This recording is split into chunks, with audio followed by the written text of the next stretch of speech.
Hello mga langga, welcome again to my mini vlog. Charot mga langga, magluto naman tayo ngayon ng merienda. Ito ay turon na saging. I-flex ko sa inyo mga langga ang kauna-unahang aking saging na namunga. Ito po ay ilang piraso lang mga langga. Hindi pa ako sure kung saba siya.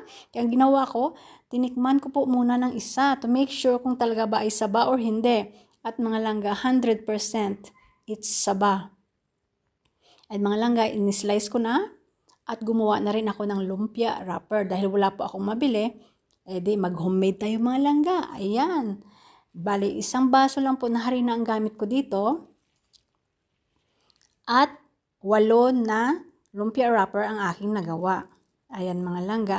Bali, ang 5 ay nagawa ko ng turon at ang 3 ay nilagyan ko po ng cheese para hindi po masayang yung lumpia wrapper na natira. Ayan mga langga, pinrito ko na nga siya mga langga at konti lang po asukal nilagay ko dyan dahil matamis naman na ang saging, kaya okay na po yan. In fairness naman, nagustuhan ni Mr. Kumain din po siya. Ayan mga langga, ready na ang ating turon na saging. Saluhan niyo po kami mga langga, magmerienda po tayo.